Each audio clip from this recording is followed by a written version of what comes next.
The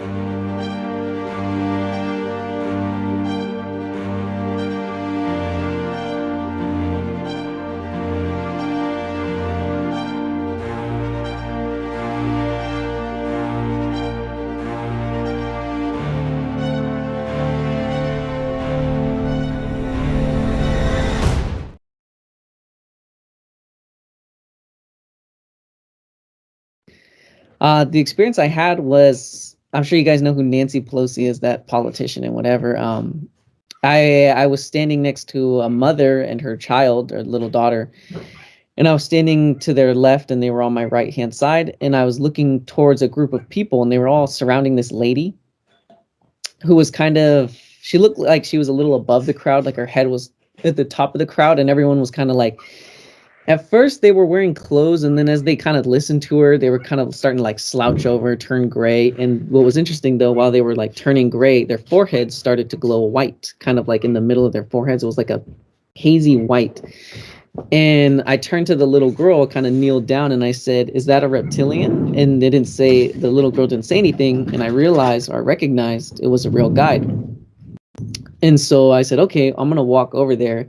And if she's a reptilian, just kind of look at me and I'll know.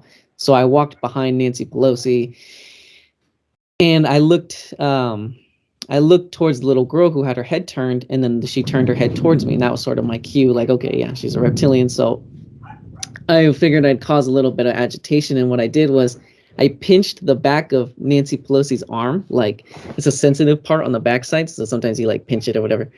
So I pinched it and she kind of swung around real shocked, like she didn't know I was there. She didn't recognize me or anything. She kind of waved her wrist kind of to brush me off, and then she continued to talk to the crowd. And then so I was kind of like, okay. So I did it again really hard, and then all bets were off. She just turned around and started charging at me, and I kind of started backing up. And as she kept reacting to me and what I had done, the crowd started to come back from their gray state and sort of start to stand upright. And as Nancy Pelosi was charging at me, she started to like rip at her own flesh, and it was like a advanced type of silicone suit that could like project holograms.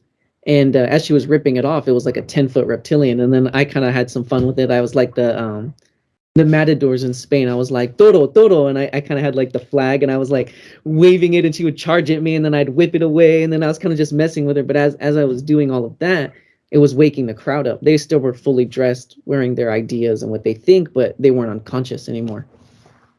And that was the experience. Thank you. That's great. A little fun confirmation there. Yes, young man. And if you would, that's really cool.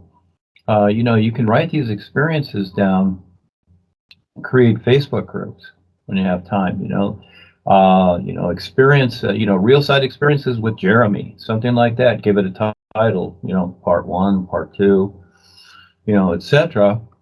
Because, as you're seeing the crowd gray there, yeah, they're going unconscious. There's a little bit of light there, but very, very little. And all of a sudden they're waking up and seeing what's going on the real side. You did this activity and they're seeing it on the real side. So that's why you were there. Yeah, and you had fun with it too. So again, she exposed herself. So it's all right there. Yeah, have fun with that. Make some groups up. Real side experiences with Jeremy. Yeah, just keep putting it out there. Like Kevin, when I do, and everybody, that does it. No, Facebook's great, and a lot of people start to see that, and then refer to Rebazaar and the Real Guides and the NuUU, etc. Kind of blend that in there, etc. Like I do in the groups. Yeah, there you go. I have a experience. I would have these like. This is a little bit off the subject of what you guys are talking about, but I think I need to share it.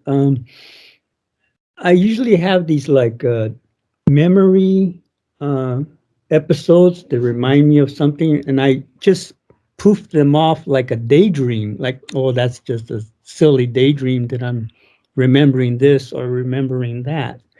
I didn't realize that those little memories were trying to let me know something that oh, this is going to happen, or be ready for this, or remember when this happened, so that means this is going to happen.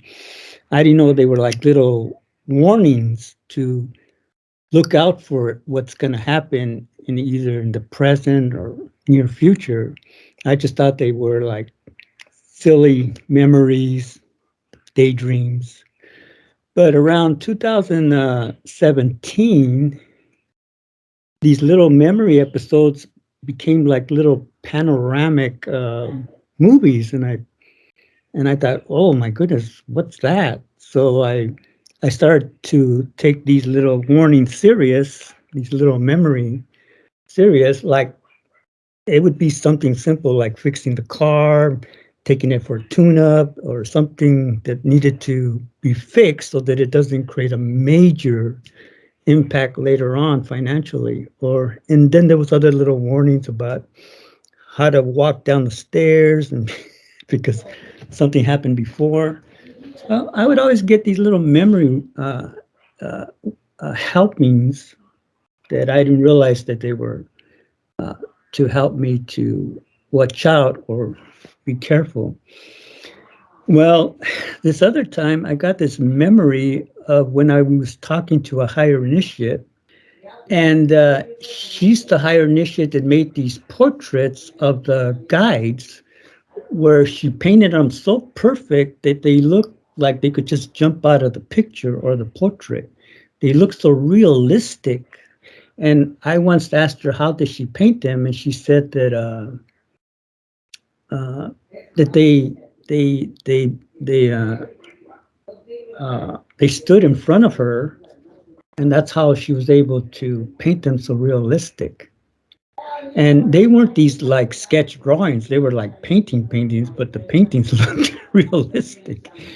And she's also a higher initiate, and well, we got off the subject a little bit, and I asked her if did she feel that there was something funny or strange going on in Eckankar? This was back in the 1990s.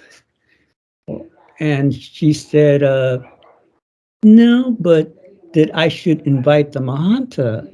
And when she told me to invite the Mahanta, I got the horrible feeling that she was inviting something demonic. It scared the living daylights out of me. And the memory warning was that I needed to get rid of all her drawings, all her paintings that I had saved from being in Eckankar. And I had to get rid of all the books and all the everything, no matter how much I felt like a memory treasure or reminiscence of Eckankar or this and that. I had to get rid of all those things because they were somehow being used to tap line me. That somehow, in a very subtle way, it was being used to blind me, to uh, discourage me or something like that, or to trick me into something, or to be off balance or something like that. And I was only saving all those second card things because it was sort of like a reminiscence, like the time back in the 70s and all that. And but the memory was to let me know that now that I know that, Eckankar is not Eckankar, and he is something sort of demonic now, Harold and Joan, that I need to get rid of all that stuff. I need to get rid of all of it because it could be like a subliminal tap line or agreement or something like that that I didn't realize was happening either on a subconscious level or a semi-subconscious level. And I sort of feel sad. I sort of feel like kind of like sad, but I shouldn't because it's not what it used to be, especially after realizing that all those things are not coming from, what they pretend to be coming from. So that was my little experience that when you get a memory, it's sort of like a little warning that's trying to tell you something. So now I'm gonna have to go through all my boxes and get rid of everything that has to do with Eckankar, including those portrait paintings of that higher initiate that drew them. I was kind of like shocked that her being a higher initiative did not detect something demonic when she invited the Mahanta. Okay, that's my experience. I have a thought about those books. They're just books. And I think you're putting too much emphasis on them. What would happen if you gave them away? You just end up spreading that poison to somebody else. So the problem is how to correctly get rid of them. That would be my question. Well, one point I was really disenchanted with Eckankar when I had a breakup with my girlfriend, wife. You could say I chose her over the Eckankar at that point,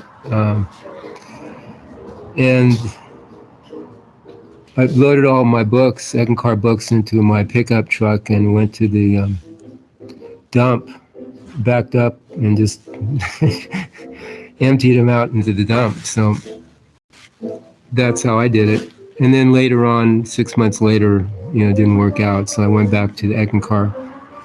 But that's one way to do it. Just get rid of them, get everything, clear the space, burn it, whatever. Yeah, because I have a really strong shredder. I've been shredding.